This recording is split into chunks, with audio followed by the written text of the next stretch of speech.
안녕하세요. 학생부 우리 친구들 잘 지낸지 잘 모르겠습니다. 얼굴도 못 본 지 꽤 되었는데 우리 언젠가 다시 볼 날을 기대하며 계속해서 우리 영상으로나마 이렇게 얼굴을 비치게 되어서 좀 감사합니다. 오늘의 본문은 이제 두 구절을 우리가 봤잖아요. 두 군데를. 근데 오늘의 두 군데지만은 사건은 세 사건이 좀 등장하는 것입니다. 그래서 이 사건들을 어떻게 정리를 하면 좋을까 생각하다가 공통적인 주제가 무엇일까 생각하다가 믿음에 대해서 생각을 했습니다. 그래서 오늘 단어는 믿음입니다. 믿음. 우리 우아하게 한번 그림을 좀 보고 시작하겠습니다. 지금 보고 있는 그림은 갈릴리 바다의 폭풍이라는 그림으로 렘브란트의 이제 그림입니다. 이 그림은 1630년에 그려졌고 이사벨라 스튜디오 가드너 미술관의 소장 중에 있다가 1900년에 도난당한 그림입니다. 좀 자세히 이렇게 좀 흐릴 수도 있지만은 좀 자세히 이렇게 보기를 원합니다. 혹시나 넘어갔으면 정지해놓고 좀 잘 이렇게 좀 3분 정도라도 묵상을 이렇게 했으면 좋겠습니다. 눌러놓고 자, 그림 잘 보셨나요? 그림 보고 어떠한 좀 느낌을 받으셨나요? 우선 파도가 아주 장난이 아니다. 그리고 그럴 것이 본문에서 광풍이라고 미친 바람이 불었다고 했으니까 그 정도의 그림의 상황들이 나와야 되겠다라는 상황이고, 혹시 예수님의 표정 보셨나요? 저런 광풍에도 주무셨다가 잠이 살짝 덜 깬 듯한 그러한 예수님의 표정. 그리고 혹시 자세하게 사람 수를 세었는지 잘 모르겠습니다. 자세히 봤었어야 했는데 총 인원은 지금 14명이 타 있습니다. 예수님 제자가 몇 명인가요? 12명이에요. 그러면은 예수님 포함하면 13명입니다. 그러면 한 명은 누굴까요? 그림을 그린 렘브란트 자신이라고 그는 소개했습니다. 마치 그 그림의 상황이 이제 우리의 상황의 모습과 같던 것을 그는 보여주고 싶었던 것입니다.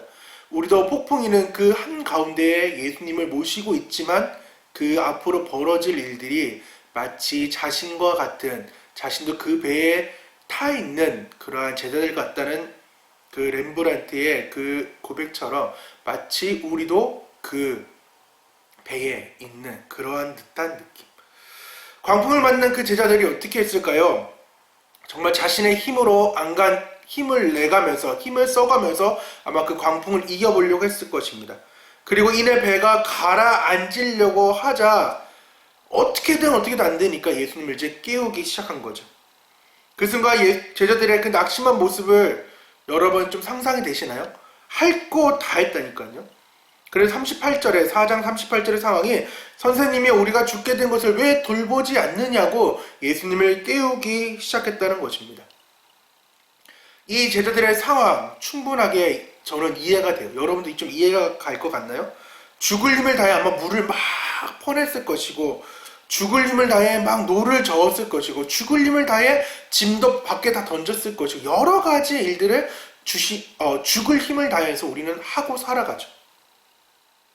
근데 어떠한 상황이 일어나나요? 그 상황들은 잠시 뒤에 살펴보도록 하겠습니다. 다른 사건들이 이제 등장합니다. 여기에 사건에 이제 두 가지 사건이 등장하죠. 회당장 야이로의 딸이 이제 죽었다가 살게 되는 그 상황과 12년 동안 혈루증을 앓는 여인이 또한 오늘 5장 후반 쪽에 등장합니다. 야이로의 그 문제는 말씀드렸듯이 딸이 죽은 것이고, 혈루증의 여인의 그 12년 동안의 문제는 피가 멈추지 않는 그러한 어려움이, 그리고 수많은 사람들 또 의사들을 찾아갔던 그런 아픔들이 있는 여자였다는 것입니다. 그런 상황에서 예수님의 소문을 듣고 제자 야이로 혈루증 여인들은 자신의 문제를 가지고 지금 예수님께서 해결할 수 있다라고 생각했기 때문에 예수님을 찾아왔고 예수님을 깨운 것입니다.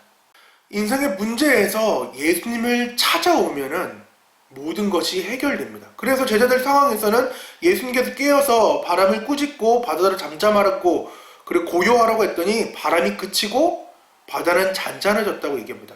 회당장 야이로의 경우 딸이 살아나고, 그리고 혈루증 여인은 마침내 피가 멎이는 그러한 일들이 일어났죠. 근데 이 세 사건의 재밌는 상황은 예수님의 반응이라는 것입니다. 똑같이 문제를 가지고 왔어요. 똑같이 예수님께 나와왔어요. 하지만 예수님의 반응이 재밌다고요. 무슨 반응이냐? 이 믿음에 대한 반응을 가지고 예수님께서 말씀을 하시는데 제자들에게는 어찌하여 믿음이 없느냐라고 꾸짖습니다. 그리고 다른 번역본과 각주에도 보면은 어찌 아직도 믿음이 없냐라고 아직도를 강조하고 있다는 거예요. 회당장의 야이로의 경우 같은 경우는 두려워하지 말고 걱정하지 말고 믿기만 하라라고 오히려 따뜻하게 위로해주는 상황이고, 마지막 그 혈루증 여인을 보면은 따라 내 믿음이 너를 구원하였으니 평안히 가라 내 병에서 놓여 건강할지어다 라고 아예 믿음을 칭찬하는 상황인 거죠. 예수님께서는 이 세 사람들, 무리들 가운데에 믿음을 말하고 있습니다. 왜 제자들은 책망받았을까요? 그 이유는 아까 말했듯이 아직도라는 것입니다. 아직도 예수님의 행하신 그 일들을 믿지 못했기 때문에, 그리고 예수님이 어떠한 분이라는 것을 알지 못했기 때문에 예수님께서는 그들의 믿음을 보시고 꾸짖습니다. 어찌하여 아직도 믿음이 없냐라고 꾸짖는 것입니다. 예수님은 제자들에게 기대했습니다. 어떤 것을? 앞에 수많은 그 사건들과 엑수시아 그리고 병고침, 제사함 등을 보면서, 그리고 우리가 살펴보지 않았지만 사장의 말씀들을 비유로 풀어 가시면서, 비록 사람들은 못 깨울지언정 예수님은 그들을 향해서 비유를 풀어 가시면서 말씀을 가르쳤다고요. 그러면은 최소한 이 제자들은 예수님이 어떠한 분인지를 그들은 알았어야 됩니다. 하지만은 하나님의 아들 예수로 알지 못하고 그저 랍비, 선생님으로 인식하였기 때문에 예수님은 그거에 대한 꾸짖음으로 나아갔다는 것입니다. 예수님께서는 충분히 가르치셨고 충분히 삶을 보여주셨고 그들에게 나아가라고, 그리고 그들에게 삶을 읽으라고 얘기했지만은 그들은 무지했고 두려워했으며 예수님을 하나님의 아들로 생각하지 못하는 그 불신앙을 보였다는 것입니다. 그렇기 때문에 예수님께서는 그 제자들을 꾸짖습니다. 회당의 야이로는 제자들과 똑같이 꾸짖음을 받습니다. 어떤 꾸짖음? 믿음이 없음에 대한 꾸짖음을 받습니다. 하지만은 그 꾸짖음이 어떠한 꾸짖음으로 바뀌느냐? 위로의 꾸짖음으로 바뀌어져요. 그리고 예수님 보듬어줘요. 5장 35절에 이제 아이가 죽고 나니까 어찌하여 선생님을 더 괴롭게 하냐라고 야이로가 모든 것을 딱 내려버려요. 회당장 야이로는 예수님이 그래도 살아있는 사람은 병 고칠 거라는 그 믿음은 있었지만은 죽을 사람이 아니라 죽은 사람을 고칠 수 있다는 믿음은 없었던 거죠. 그에게는 올바른 인식이 없었다는 거예요. 바른 믿음이 없었다는 것입니다. 그냥 예수님을 수박 겉핥기 시게 알고 믿음이었기 때문에 예수님께서는 이 불신앙에 빠졌던 그 야이로에게 예수님께서는 두려워하지 말고 믿기만 하라고 말씀하고 있는데, 이거는 마가복음에만 나와요. 왜? 마가복음 무슨 책이라고? 위로의 책이라고. 마가가 그러했듯이 마가가 실패하며 나아갔다가 예수님을 온전히 만나고 나서 자신도 변화됐던 것처럼 지금 야이로에게 지금 예수님이 말했던 그 말을 기억하고 전해주고 있는 거죠. 두려워하지 말고 믿기만 해라. 마가복음 1장 1절에 하나님의 아들 예수 그리스도의 복음의 시작이라는 그 말을, 그 복음의 선언을 야이로도 알게끔 하기 원했다는 것입니다. 예수님께서. 그렇기 때문에 두려워하지 말고 믿기만 하면 된다는 것입니다. 마지막이 혈루증 여인입니다. 비록 야이로처럼 앞으로 나아가는 담대함이 없었습니다. 용기가 없었습니다. 하지만 그에게는 믿음이 있었습니다.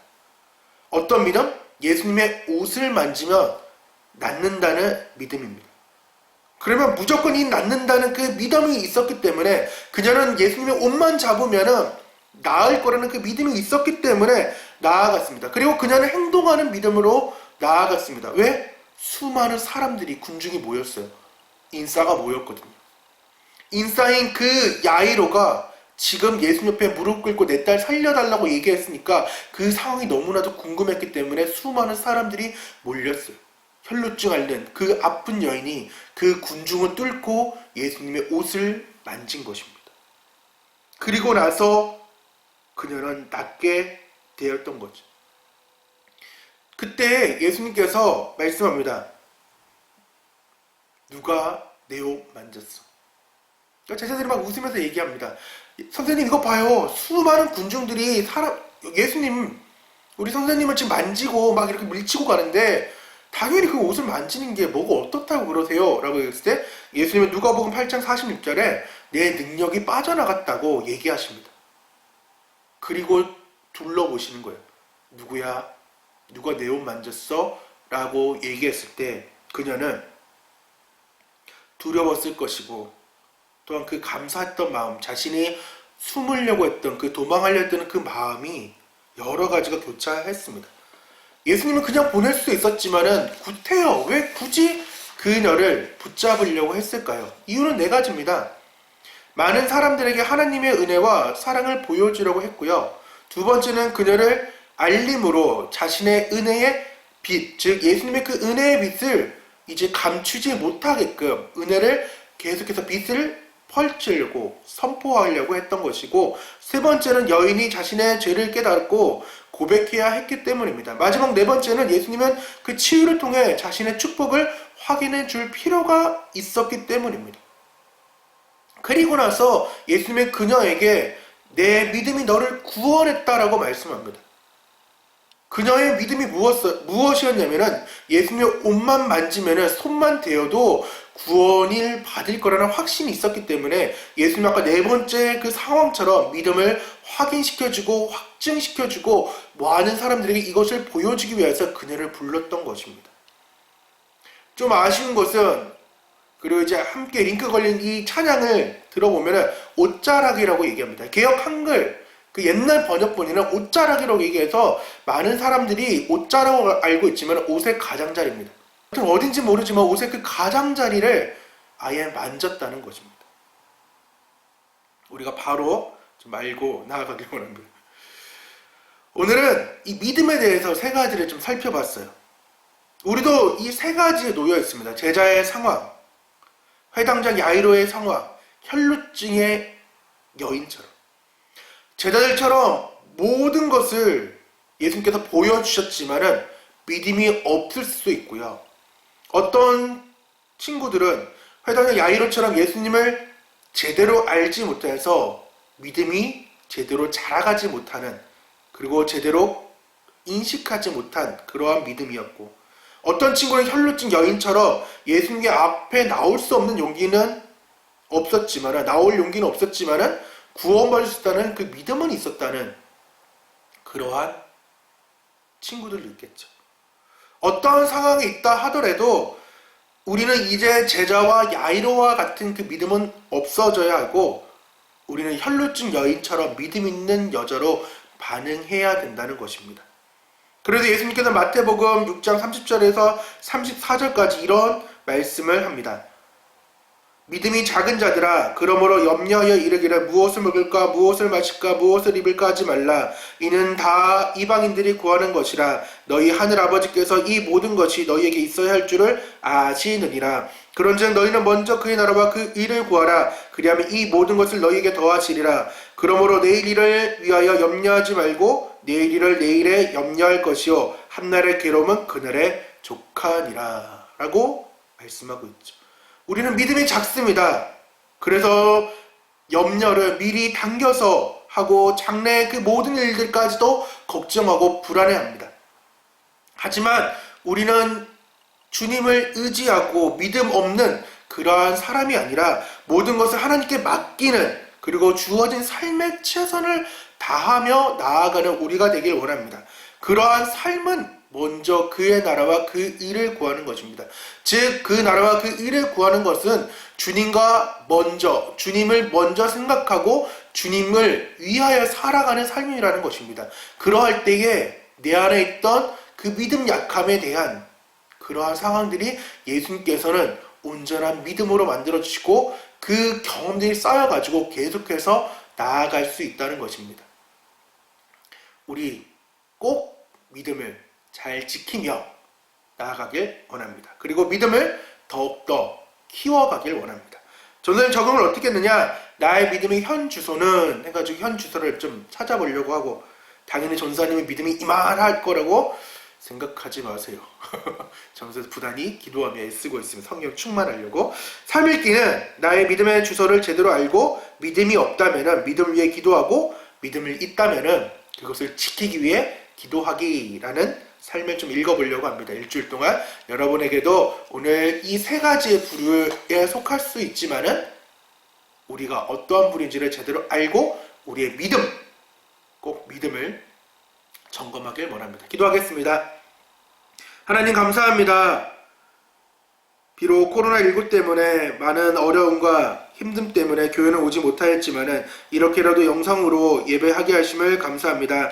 말씀을 잘 듣게 도와주시고 하나님 믿음으로 반응하며 점점 믿음이 자라가며 커갈 수 있도록 우리 친구들을 붙잡아 주길 원합니다. 하나님 우리가 예수님을 제대로 인식하지 못하여서 하나님의 아들이라고 고백하지 못함으로 인하여서 그리스도라 고백하지 못함으로 인하여서 제자들처럼 꾸중받지 않도록 도와주시고 때로는 야이로처럼 세상에서 멋진 사람일 수 있지만은 예수님의 입장에서 보면은 예수님을 제대로 인식하지 못하고 인지하지 못한 그러한 믿음이 부족한 사람으로 될 때가 있습니다. 하나님 우리는 비록 앞에 나아가지 못하는 그 부끄러움 많은 사람이지만은 이 혈루증 여인처럼 믿음을 다한 상황이 되게 도와주시고 또한 믿음으로 나아갈 수 있는 그런 반응을 보일 수 있는 귀한 혈루증과 같은 믿음이 구원받다고 또한 예수님을 붙잡으면 구원받을 수 있다라는 그 간절함이 우리 가운데 있게 도와주셔서 주님께서 모든 것을 함께 하실 걸 믿사오며 예수님의 이름으로 기도드립니다. 아멘. 우리 다음에는 꼭 봤으면 좋겠습니다. 11일 날 오늘 어떤 발표가 있을지 좀 기대가 되네요. 다 같이 뭐라고요? 안녕.